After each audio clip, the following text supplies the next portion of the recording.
तो बिहार के मुजफ्फरपुर के मधुबन प्रताप गांव की 13 साल की बच्ची मुस्कान, जो छठी क्लास में पढ़ती है और जिसका सपना डॉक्टर बनने का है, लेकिन उसके स्कूल का रास्ता किसी शहर के बच्चे जैसा नहीं है।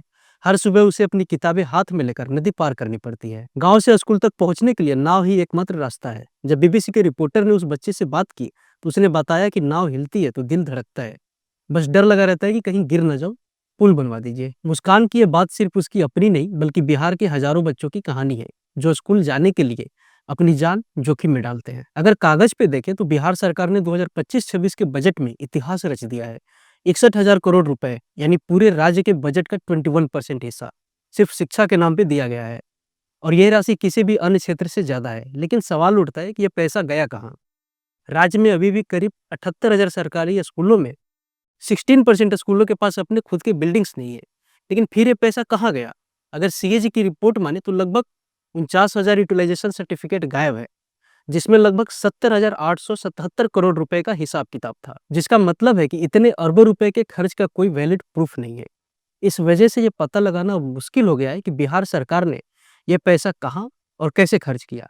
इसके अलावा जनवरी 2025 में शिक्षा विभाग के एक अधिकारी के पास 2 करोड़ रुपए कैश मिले थे।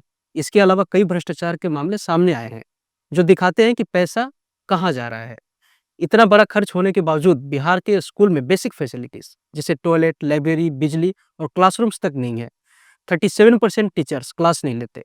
साथ ही कई शिक्षकों के पास नकली डिग्रीज है। कुछ जिलों में टीचर स्टूडेंट रेशियो 100:1 से भी ऊपर पहुंच गया है, जबकि आइडियली 30-35 बच्चों पे एक टीचर होने चाहिए।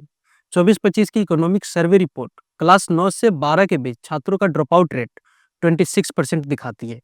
यह दिखाता है कि स्कूल जाने की सुविधा मिलने के बावजूद कई बच्चे पढ़ाई पूरी नहीं कर पा रहे हैं, क्योंकि सिस्टम में गंभीर खामियां है, जैसे कि पढ़ाई के स्तर में लगातार गिरावट। 2025 में जारी एक रिपोर्ट के अनुसार बिहार में पढ़ाई का स्तर 10 साल से सबसे निचले स्तर पे है। बिहार हायर एजुकेशन के लिए सेंटर से मिलने वाली फंडिंग पे हेवीली डिपेंड करता है, लेकिन कई बार केंद्र की अनुमति न मिलने या देरी से मिलने के कारण योजनाएं ठीक ढंग से ग्राउंड पे एक्सिक्यूट नहीं हो पाती, और फंड एलोकेशन में बहुत सारी इनइक्वालिटीज देखने को मिलती हैं, जिससे कि रिसोर्स का मिसमैनेजमेंट होता है और फिर सारे लोग करप्शन करने में लगे रहते हैं। सरकार ने 2019 में एक अच्छा सा आदेश दिया था, जर्जर स्कूलों को पास के बेहतर भवन वाले स्कूलों में मर्ज या ट्रांसफर किया जाए, लेकिन नतीजा बिल्कुल इसका उल्टा हुआ। पटना के सैदपुर गांव में जून 2019 में एक स्कूल का कमरा गिर गया। बच्चों को 2 किलोमीटर दूर रसलपुर के स्कूल में भेज दिया गया। अब शिक्षा का अधिकार कानून ये कहता है कि प्राइमरी स्कूल 1 किलोमीटर के भीतर होना चाहिए, लेकिन यहाँ बच्चे हर रोज 2 से 3 किलोमीटर पैदल चल रहे हैं अपनी क्लासेस के लिए। नई एजुकेशन पॉलिसी 2020 के तहत बिहार में स्कूल कॉम्प्लेक्स मॉडल लॉन्च हुआ था। इसमें 50 से कम बच्चे वाले प्राइमरी स्कूल को पास के हाई स्कूल में मर्ज कर दिया गया। सरकार ने कहा इससे क्वालिटी बढ़ेगी, लेकिन ग्राउंड पे डेटा कुछ और ही बताते हैं। यूडीआईएससी 2024 के अनुसार बिहार में 23-24 में 78,000 स्कूल थे, जो 24-25 में घटकर 76,000 रह गए, यानी ऑलमोस्ट 1,800 स्कूल गायब हो गए। मुजफ्फरपुर का बहलखाना गांव एक जर्जर कमरे में 1ली से 5वीं तक की क्लास चल रही थी। वहां न पीने के लिए पानी है, न टॉयलेट है, और अब एक और स्कूल मर्ज करके उसी में 50 बच्चे और भेज दिए गए। क्लास 1 से 5 में जितने बच्चों ने एडमिशन लिया उसमें से सिर्फ 41% बच्चे रेगुलरली क्लास जाते हैं।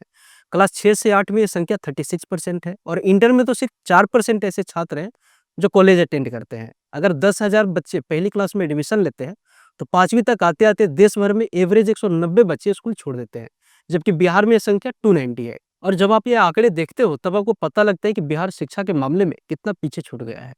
तब ये जो आप बिहार में अभी नेताओं के प्रति आक्रोश देख रहे हो, तब समझ आता है कि लोग प्रेजेंट गवर्नमेंट से इतने गुस्से में क्यों हैं। जैसे जैसे क्लास बढ़ती है लड़कियों की उपस्थिति गिरती जाती है।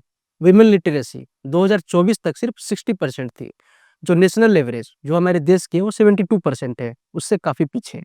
नाव डगमगाए दिन रात, मुस्कान फिर भी जाती है, किताबें भीगती हैं पर उम्मीद नहीं थमती है। बजट में शिक्षा चमके, कागजों पर ताज मिला, स्कूल की छत गिरी मगर रिपोर्ट में राज मिला। टीचर गिने कमरे घटे, बच्चे अब हैं दूर कहीं, वो सपने डॉक्टर बनने के लहरों में घुलते यहीं। सरकारी बोर्ड बदल गया पर हाल वही पुराने हैं, बिहार की किताबों में आज भी सूखे हुए बहाने हैं।